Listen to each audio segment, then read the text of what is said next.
புவி மீது நிலையாக அருள் செய்ய வர வேணுமே, நீ அருள் செய்ய வர வேணுமே.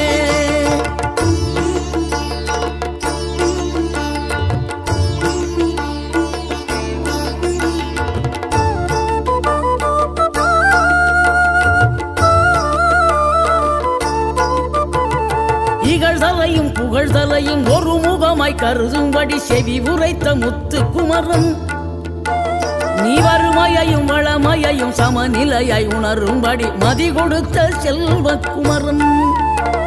தடை 100 வந்தாலும் செயல் வெற்றி ஆக்கி தரும் தாராள குணம் கொண்டவன், நீ வலை வீசும் அறிவுக்கு தொலைவானவானாகி மாறா